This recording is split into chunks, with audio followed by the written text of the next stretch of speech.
Chapter 1. The family of Dashwood had long been settled in Sussex.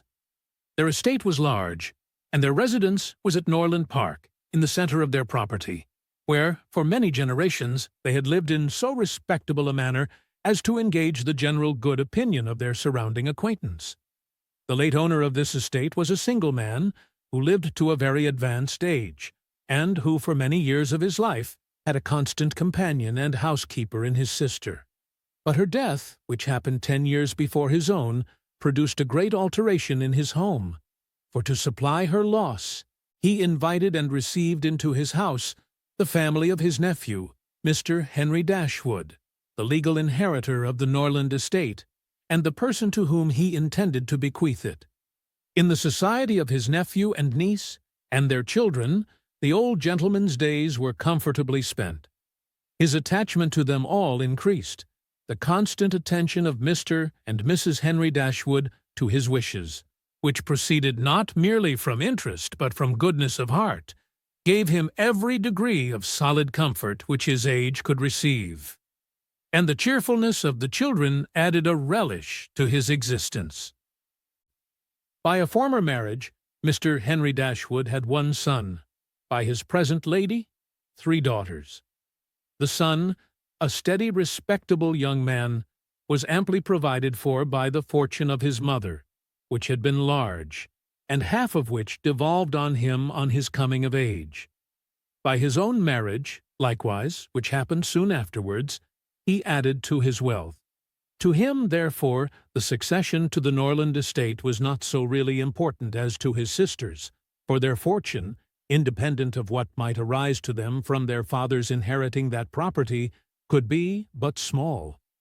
Their mother had nothing, and their father only £7,000 in his own disposal, for the remaining moiety of his first wife's fortune was also secured to her child, and he had only a life interest in it. The old gentleman died. His will was read, and like almost every other will, gave as much disappointment as pleasure.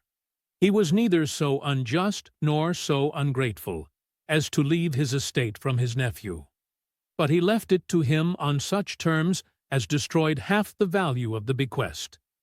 Mr. Dashwood had wished for it more for the sake of his wife and daughters than for himself or his son, but to his son, and his son's son, a child of 4 years old, it was secured in such a way as to leave to himself no power of providing for those who were most dear to him, and who most needed a provision by any charge on the estate, or by any sale of its valuable woods.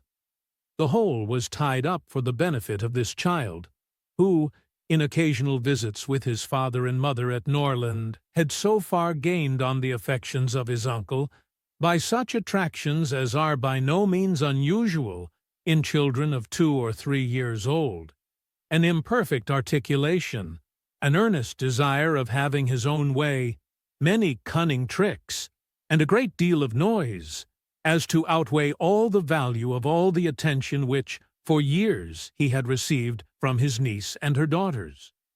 He meant not to be unkind, however, and, as a mark of his affection for the 3 girls, he left them £1,000 apiece.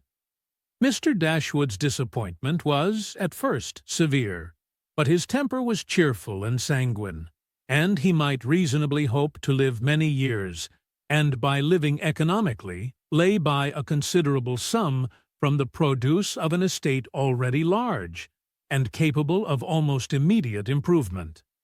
But the fortune, which had been so tardy in coming, was his only 1 12-month. He survived his uncle no longer, and £10,000, including the late legacies, was all that remained for his widow and daughters. His son was sent for as soon as his danger was known, and to him Mr. Dashwood recommended, with all the strength and urgency which illness could command, the interest of his mother-in-law and sisters. Mr. John Dashwood had not the strong feelings of the rest of the family, but he was affected by a recommendation of such a nature at such a time, and he promised to do everything in his power to make them comfortable.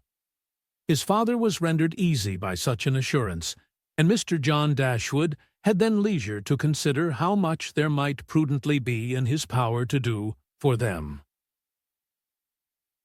He was not an ill-disposed young man, unless to be rather cold-hearted and rather selfish is to be ill-disposed, but he was, in general, well respected, for he conducted himself with propriety in the discharge of his ordinary duties.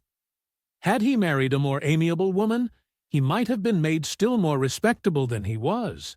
He might even have been made amiable himself, for he was very young when he married, and very fond of his wife. But Mrs. John Dashwood was a strong caricature of himself, more narrow-minded and selfish. When he gave his promise to his father, he meditated within himself to increase the fortunes of his sisters by the present of £1,000 apiece. He then really thought himself equal to it. The prospect of £4,000 a year, in addition to his present income, besides the remaining half of his own mother's fortune, warmed his heart and made him feel capable of generosity. Yes, he would give them £3,000. It would be liberal and handsome. It would be enough to make them completely easy. £3,000. He could spare so considerable a sum with little inconvenience.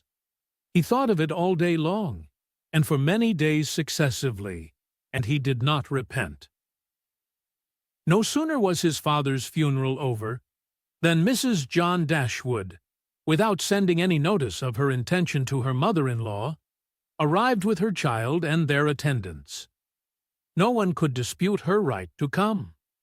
The house was her husband's from the moment of his father's decease, but the indelicacy of her conduct was so much the greater, and to a woman in Mrs. Dashwood's situation, with only common feelings, must have been highly unpleasing. But in her mind there was a sense of honor so keen, a generosity so romantic, that any offense of the kind, by whomsoever given or received, was to her a source of immovable disgust. Mrs. John Dashwood had never been a favorite with any of her husband's family, but she had had no opportunity, till the present, of showing them with how little attention to the comfort of other people she could act when occasion required it. So acutely did Mrs. Dashwood feel this ungracious behavior, and so earnestly did she despise her daughter-in-law for it, that, on the arrival of the latter, she would have quitted the house forever, had not the entreaty of her eldest girl induced her first to reflect on the propriety of going, and her own tender love for all her 3 children determined her afterwards to stay, and for their sakes avoid a breach with their brother. Eleanor, this eldest daughter, whose advice was so effectual, possessed a strength of understanding and coolness of judgment, which qualified her, though only 19, to be the counselor of her mother, and enabled her frequently to counteract, to the advantage of them all, that eagerness of mind in Mrs. Dashwood which must generally have led to imprudence. She had an excellent heart. Her disposition was affectionate, and her feelings were strong, but she knew how to govern them. It was a knowledge which her mother had yet to learn, and which one of her sisters had resolved never to be taught. Marianne's abilities were, in many respects, quite equal to Eleanor's. She was sensible and clever, but eager in everything. Her sorrows, her joys, could have no moderation. She was generous, amiable, interesting. She was everything but prudent. The resemblance between her and her mother was strikingly great. Eleanor saw, with concern, the excess of her sister's sensibility, but by Mrs. Dashwood it was valued and cherished. They encouraged each other now in the violence of their affliction. The agony of grief which overpowered them at first was voluntarily renewed, was sought for, was created again and again. They gave themselves up wholly to their sorrow, seeking increase of wretchedness in every reflection that could afford it, and resolved against ever admitting consolation in future. Eleanor, too, was deeply afflicted, but still she could struggle, she could exert herself. She could consult with her brother, could receive her sister-in-law on her arrival, and treat her with proper attention, and could strive to rouse her mother to similar exertion and encourage her to similar forbearance.